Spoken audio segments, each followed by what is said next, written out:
I'm here at the scene of the crime spree, right behind me. Hey, strange. Vice Mayor Strange, you'll address her properly. You can kiss my foot. Mr. Rickard, you're out of order. FBI, we are asking you to investigate this council.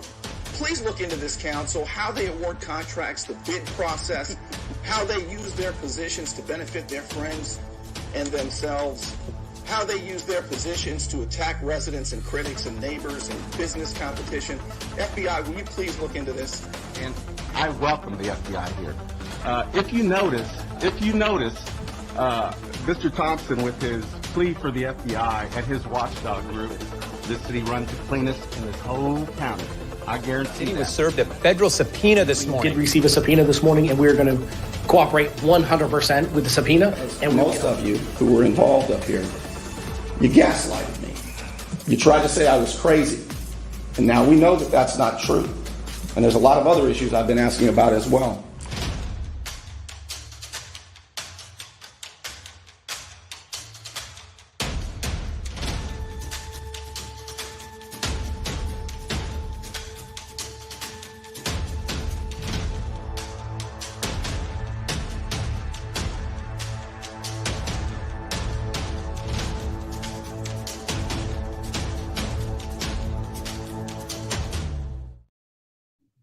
All right, I've got my notes here from when I went to the trial last week, and just looking them over. Pretty interesting, the testimony of the witnesses. But I thought I would share with you how the jurors were selected. It was really fascinating. Also, I want to talk a little bit about Mayor Margot Anderson and what happened to her. Specifically, I've been thinking about, I just remember how shocked I was when I saw on TV that developer James Finch gave her a motorhome valued at $100,000 and all of the other things. I couldn't believe it. And the reason I was surprised was because I knew her a little bit, and I thought she was the best elected official in Bay County. And so I was really shocked about it all. Turned out it was a lie from beginning to end. And the RV that WMBB played on loop being hauled away, being driven away by the Bay County Sheriff's Office, by Sheriff Tommy Ford's detectives. It's back home. Could you imagine? That doesn't happen very often. When the feds take your stuff, you almost never get it back. And you may recall what they said about that. Do you remember? Oh, my goodness. It also indicates that things of value were given to Ms. Anderson, including a motorhome valued at $106,000 that was provided by the owner company B, who bought it from a third person, or paid for it, not bought it, purchased it from a third person. And it was titled in the name of Ms. Anderson's husband at no cost. And then they went and said, well, actually, her husband did pay for it, but he only paid half of it. And only after he knew he was in big trouble. And it kept going on and on over, 3 years. And they discovered, oh, snap, Lee Anderson did pay for it. And so when they dropped all the charges and told Mayor Anderson that if you just, say that you met Mickey White in October 2018 rather than December, like you said initially, well, we'll leave you alone and you'll get your RV back and all that kind of stuff. And you're not like the rest of them, by the way. See, when you hear WMBB say Margot Anderson, the convicted felon, they're just trying to misrepresent her as always. She is not like the others that admitted guilt to actually stealing stuff from the city, like the city attorney and the city manager. She's not in that category. The evidence showed she didn't do any of that. As a matter of fact, the evidence shows, in my opinion, and in the court documents that evidence was planted on her while other people who really had work done in their homes are running around. The investigators, the sheriff's office, the FBI is cooling the gang that they had it done. And they have evidence that they had it done. Anyway, the RV's back at home. Look at that. That's the RV. And do you know where it's been the last 3 years? When the sheriff's office took it away and the feds took it, it went to this gigantic field in Alabama. And could you imagine if you had an RV, right? Just a middle class person, you're the mayor of a small town, retired teacher, your husband, combat veteran, got a retirement. I mean, you're talented though. You can sing and you can do these shows that people love and make money. I mean, you can make a pretty, I'd say better than middle class for sure. And you got an RV, your retirement age, you love to travel. And they destroy your life and they take your RV away and put it in a field under the sun and under the rain and under the weather for 3 years. That's where they take, when the Fed sees your stuff, it goes into a gigantic field, your car, all that stuff. So they got it back last week. Some people said, check for bugs. Make sure there's no wires in there. I said, check for used condoms. That's, hey, we got an RV. Unbelievable. I got to sit in it too. Look at that. There it is. Oh, that's the RV. After I went by there and I wanted to see it, So I go in there for a few minutes. I'm inside the RV for probably 3 minutes. After I leave, you got sheriffs and Lynn Haven driving around the neighborhood looking real close. Is he still here? Let's go check his backyard. Golly. Hey, you know what? The election in Lynn Haven is in less than a month. April 18th. 4 out of the 5 seats are up for grabs. If you sort of want to change the culture that's taken over Lynn Haven the last 3 years or so, you can do that. The elections, 4 out of the 5 seats are up for grabs. It is up to you, Lynn Haven voters, at this point. You don't have to wait for law enforcement and the prosecutors to do the right thing anymore. You can change it. And I want to start, before I get into the jury selection and what I saw, I want to share with you 2 campaign ads, 2 candidates for Lynn Haven. You vote these people in, things are going to get a hell of a lot better. Judy Tinder is running for mayor of Lynn Haven. She wants commissioners to spend taxpayer money more responsibly, as if it came out of their own pockets. As mayor, she'll insist that your money is spent on the most important things first, like prioritizing the flooding problems in ways that really work. Vote for Judy Tinder on or before April 18th. And then you got this guy. Brian Gray is running for Lynn Haven City Commission Seat 1. He wants to reform code enforcement so that everyone is treated equally for once. He rejects adopting the International Property Maintenance Code. Don't turn the city into a giant HOA. Vote for Gray on or before April 18th. All right, so I want to share with you some of my notes. Boy, tons of them. Tons of them from last week. So this was the craziest thing. So the trial of James Finch started on a Monday. And that's when they met the jury pool. Like the same day, there were 45 potential jurors, and they all sat around in the courtroom. And they were asked a whole bunch of questions because they have to, ferret out, 31 of them or so.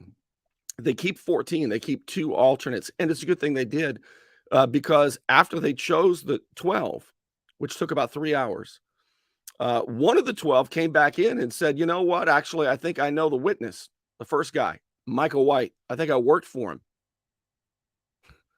If that's the same Michael White at the co-op, and the judge said it is, It is. Will it affect your ability to be fair and impartial? And the guy said, honestly, yeah, I can't stand the guy.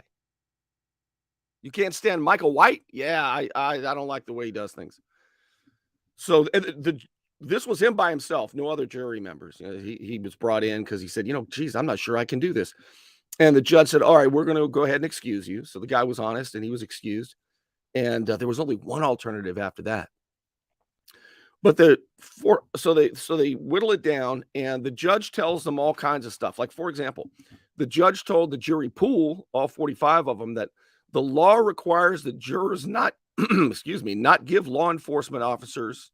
So if you're a juror, the law requires that you not give law enforcement officers more or less weight when considering their testimony. And the new FBI agent did go up there for the prosecutors and testify against James Finch. And the jury was instructed that the FBI agent doesn't get any more or any less weight. He's just another witness, and that's how it should be considered. Let's see here. So some of the questions the judge asked: do you have a negative view about the justice system based on anything you've seen on TV, the media, family, friends? Do you view the justice system in a negative way? And if you raise your hand and you say you do, you're not immediately dismissed. They make a note. The prosecutors and the defendants make notes because they're the ones who get to strike who they don't want to be on the jury. They get, I think the prosecutors got 6 strikes and the defendants got, I think, 8 strikes, something like that. The defendants got more that they could strike and say, we don't want that guy. Judge Walker asked prospective jurors if they favored or disfavored the justice system. If any of them followed or focused closely on TV. Let's say, are you the type of person that watches or listens to blogs or TV news or TV shows that focus on government corruption? That was one of the questions as a subject of interest. Do any of you know each other? That was another question. And the judge said jurors must be able to listen to testimony with care, understand and read the English language without giving more or less credence to witnesses. Asked if there were anybody in the jury pool, if there's anybody in the jury pool with religious, philosophical, or moral views that would prevent them from fair consideration. The judge said, in this trial, you're likely to hear the racial epithet, the N-word, and other racist language because former city manager for Lynn Haven, Michael White, used that kind of language flippantly in text messages to police chief Ricky Ramey and his wife and others. And it's the same witness, Michael White, who the day before trial said that he magically found a whole bunch of notes and he accused James Finch of doing the same to his friend Antonius Barnes. I don't think the jury believed Michael White, though. And one, does that bother you too much that you won't be able to give fair consideration? And one black gentleman stood up and said, yeah, to be honest with you, it's going to set me off and I'm not going to be fair. And then a white gentleman stood up and said, yeah, it'll trigger me and I'll be enraged and won't be able to be fair. So a couple of guys stood up for that. Also asked if anybody in the jury pool had a view of government and politicians where you think that most of them, if your lips are moving, you're lying. You just don't believe politicians at all. You got a really negative view at the outset of politicians.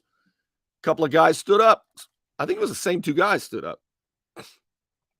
Some of the other questions. the judge talked about, the media criticisms. We live in an age where there's a lot of politics and bickering back and forth. Are you going to be able to work with each other in the jury to come to a conclusion based on careful consideration of the facts and questions like this? And so it came down to, I think the prosecutors struck used 5 out of their 6 strikes, and I think the defendants used about 4 out of their 8 strikes, something like that. And that was on day 1, and then they came back in after lunch, and the prosecutors made their opening arguments, and the defendants made their opening arguments. And the prosecutors, this was their opening argument. This was their main argument, which will be their main argument again March 15th if they decide, and it's up to the prosecutors to decide if they want to do this again. So their main argument was, why would James Finch want to bribe a city commissioner? Why would he want to do that? Well, he gets big contracts. He's a wealthy guy. He got that way by bribing politicians. This is their argument to the jury, the prosecutors. But the word that struck me, and if you're watching Beacon of Bay County, Jody and Jerry and some of you who were there, you'll remember this. The prosecutors told the jury that what Finch was buying with the checks that he wrote to Antonius Barnes was certainty. He wanted certainty that he was going to get the contract where Finch himself loaned He loaned the city $5 million and said, you guys don't have to pay me back, city. You don't have to pay me back. I was the most qualified. The staff and the city manager at the time said, I'm the most qualified, Phoenix Construction. I've done the other parts of the 17th Street ditch, 200 feet at a time. Why don't you just let me do the whole 3,300 feet, 3,300 feet? I know y'all don't have $5 million to give me. I will loan you $5 million lower than the interest rate that you can get it for. So I'll loan it to you at 2.2%. I'll be the one at risk here, not the city. You don't have to pay me back till I finish the whole damn thing. Should take me about a year. No payments till I'm done. 2.2%, about 2% under the interest rate. And I'll get my last payment back when I'm 95 years old. All right, but let's fix this dangerous ditch. So the prosecutor said, for what I just described, Finch needed certainty that he was going to get the vote. Now, it was a 4-0 vote, and there was all the other ones were 5-0 votes. But the prosecutors told the jury, don't worry about that. It's not important. It doesn't have to be, a one vote. Even if they're all unanimous, every single one, it's still enough that this man needs to go to prison. So they told him. So then the defense comes up and makes the arguments that you've heard. And as the trial went on that first day, I want to show you, I want to describe to you the courtroom. I wish I could take a picture of the courtroom. Have you ever been inside a federal courtroom? Let me share this with you. It's similar to what I shared with you last night.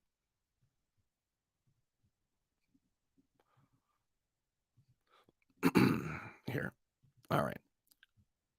This is what I saw inside the courtroom. There we go. Now you can see it better. So this is I'm in the gallery. I'm right behind the two parties, and I'm looking at the judge. The judge is looking at me. Okay. Chief Judge Walker sits facing the defense team and the prosecutors. We sit in the gallery directly behind the defense and the prosecutors, only 15 feet away. We can see Judge Walker's face behind 2 computer monitors. Short white hair, dark rimmed glasses, sharp features, about my age. Very clean cut. Scholarly, alpha, and hip. It's his courtroom. He's the chief federal judge, and he don't play. Judge Walker does not play. Between him and us, we can see the back of the lawyers' heads. Defendant James Finch, 72, I was off by a year, and battling advanced liver cancer, sits next to his two attorneys at my 10 o'clock. He wears a navy blue blazer, light blue button-up shirt, untucked, blue loafers. He is the farthest from the jury, but still only about 25 feet. His days are stressful and long, possibly his final days as a free man. This was on Monday, remember, first day. Yet I've never heard him complain about his health. But he'll give you an earful about the son of a bitches who indicted him and for helping his lifelong friend Margo Anderson pay her lawyer fees. You know what I'm talking about? The public sits in the designated gallery behind in the back of the courtroom on wooden pews with thin green seat pads adorned with little gold stars. There's enough room in the gallery to seat about 60 Ashley Finches or about 30 of me. We can quietly enter and exit as we please out the back. It's on the 5th floor, and the U.S. Marshals are everywhere. Green carpet wall to wall. More precisely, I was corrected later by Miss Sarah Moon. It was forest green, and Ashley Finch confirmed it. So we're going with forest green for sure. All right. It wasn't Celadon. I've taken a lot of heat for that. All right. The hell is even Celadon? I said I saw it I looked it up, you know. I looked it up. It's just say forest green, for God's sake. Okay, it's forest green. You're right. Lots of wood, though. Lots of wood all around. Mahogany railings, swinging gates, and even mahogany on the walls. Forest green and mahogany galore under the high dome white ceiling. It's a serious place where serious things take place. And it's important you know it. That's the point of it all. The jury box is located about 20 feet away at my 2 o'clock. And there are 14 high-back leather swivel office chairs. Same color scheme. 2 rows of 7. The defense and prosecutors have similar green leather chairs as you see everywhere else in the courtroom, but they're not exactly the same. These have 4 wooden legs and they're much more traditional, almost ornate but masculine. The kind of chair President Eisenhower might order for his office. Judge Walker sits high in center, flanked by the flags of the United States and Florida. Above his head in bronze, between the flags, that's where the large oval seal is prominently displayed on the wall. Black with bronze lettering, and it reads United States District Court, Northern District of Florida. So that's the setting. That's what it looks like. I just, you know me, I love taking pictures. It's one of the things I really love to do is take pictures. And the whole time I'm in there, I'm thinking, God, man, great composition here.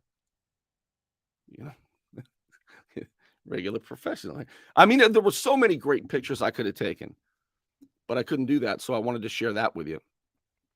Also, let me right now thank those who allow me to do this, and I've got more for you about the motorhome right after this. When your life is on the line, hire the lawyer who lives in our community, works in our community, and worships in our community.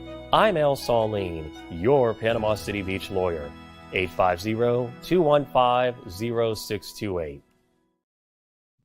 Don't let back pain and neck pain get you down. Find relief at Brown Chiropractic Center on St. Andrews Boulevard in Panama City. Dr. Sherry Brown helps people heal naturally with chiropractic adjustments and deep tissue massage. Call 769-3777. So I just sort of want to put things in perspective. I sort of want to give a sense of proportion to what's happening here, because there are still people hanging on to the idea that James Finch and Margo Anderson were the Bonnie and Clyde of public corruption in Bay County. Now, almost nobody believes that, but there are people who still make that argument, and they have a reason to make that argument. But I want you to think about what it's come to. It's come to 2 counts. 2 out of a total of 86 counts. There were 86 counts if you add up James Finch, Margo Anderson, and Antonius Barnes, the commissioner. They dropped all the ones on Barnes. All he had to do was say that he failed to include the loans, and that's how what the feds called it in his plea deal, the business loans. That's what the federal government calls it, not a bribe, but the business loans. He just has to say he didn't include it when he applied for a loan. All right, so those were dropped. And then you had, the story with Mayor Anderson, basically all 64 dropped with her if she just, the deal. And Finch, most of them were dropped. So they're down to 2. That's 98% of the charges have been dropped. So what I'm telling you about this sense of proportion, as a matter of perspective, this was a big damn deal on August 19th, 2020.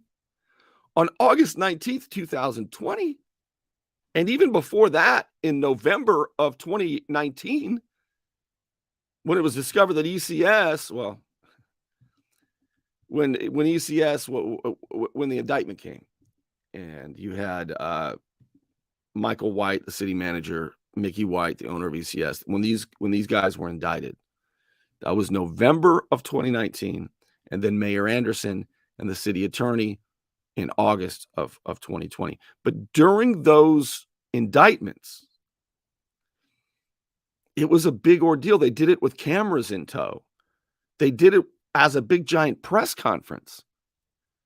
And a lot of us were really happy about this because, we know how there's rampant public corruption throughout Bay County. And so there were these really lofty promises made by law enforcement. I mean, they were going to clean it up, man. They were going to come for you. And it's none of that. It's a whimper. It's a $5,000 check before Hurricane Michael. Not a single elected official has been held accountable after Hurricane Michael. $300 million plus flowed through Bay County. The feds and Sheriff Ford's office know about the kickbacks and the bid rigging. They know about this stuff. They know about the businesses that were pushed out and how bigwigs in this county extended the cleanup period and inflated the prices and then applied for more grants and made all kinds of promises to you. You talk about a conspiracy to deprive honest services, for God's sake. Look, remember all this? Listen. As I've said before, that very small group that serves for their own illegal benefit and profit, and those who illegally seek to influence them, will be the continued targets of our work. The greatest cost of public corruption is the potential widespread loss of the public's trust in their own government. Corruption is a dangerous virus that threatens to infect public service and the public's trust in it. We are committed to stopping the spread of this virus of corruption in this community. Every citizen has a meaningful role to play in this fight against corruption. If you see or if you know something, say something. Please call or email our office's hotline to report public corruption so everyone can play their part. Do you want to know what diminishes public trust even more? When we know that you told a judge in 2021 about the rampant corruption and you didn't talk about Margo Anderson, you named other people. And you argued to the judge based on interviews. The Bay County was more corrupt than New Jersey and New Orleans, yet you didn't get a single elected official after Hurricane Michael. Not one. That erodes public trust. That's not twice as much public trust lost. That's 10 times twice as much public trust lost. When the ones who are supposed to hold them accountable are protecting the ones who did it. That's bad. That's bad. They promised that they would. They They scared them for a while, though. They scared the public officials who had their hands in the FEMA cookie jar. They were scared for a while, and I was convinced that they were going to get caught. You remember that? I want to share some perspectives about the ongoing work of our public trust unit. Every successful public corruption prosecution sends a powerful message to corrupt government officials and to officials who are being tempted by opportunities for corruption. And that message is, we will come for you. But as importantly, these corruption prosecutions also send a message to every hardworking and law-abiding citizen that the integrity of those that actually run our government is essential to the continuation of our democracy. And your federal law enforcement agencies, with the partnership of local law enforcers like Sheriff Ford, are out there serving you, bringing to justice those who corrupt our government and who violate the public's trust. How much money do you think has been spent by the feds and by Sheriff Ford's office investigating? Do you know how many interviews they did? You may have been interviewed. A lot of you were interviewed by the FBI and Major Stanford or Lieutenant Mathis at the sheriff's office. How much resources, time, treasure, lawyers, I mean, all of it. I bet if you add it all up, it's more than $10 million.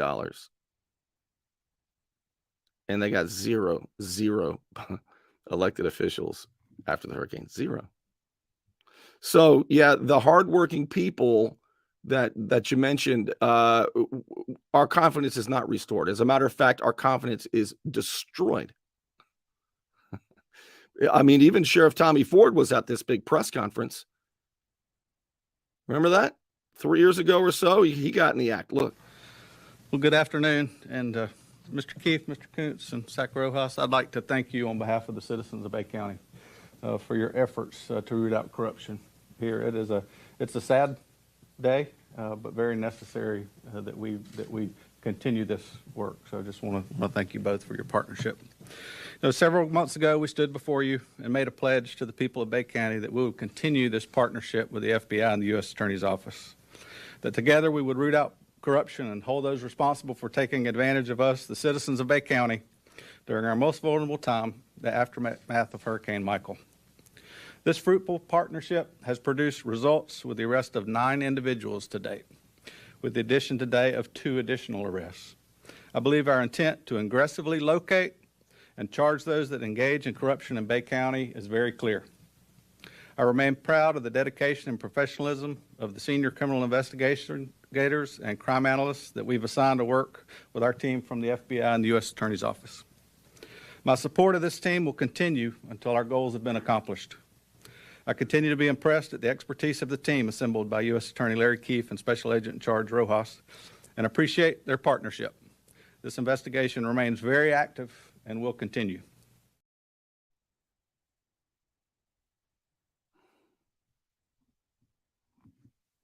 That's how many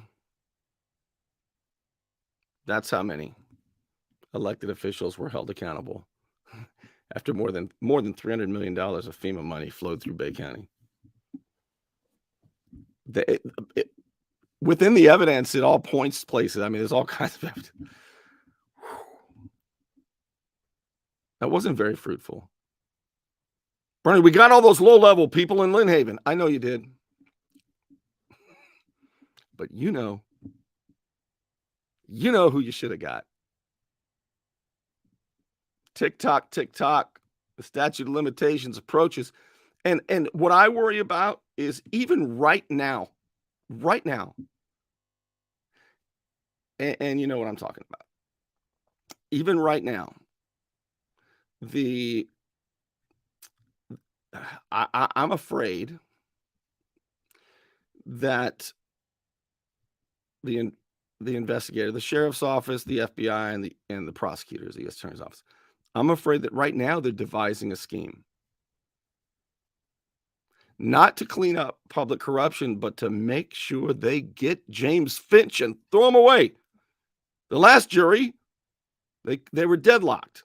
There was not enough evidence, not any evidence, to convict him on either charge, conspiracy to bribe or the $5,000 check, before Hurricane Michael.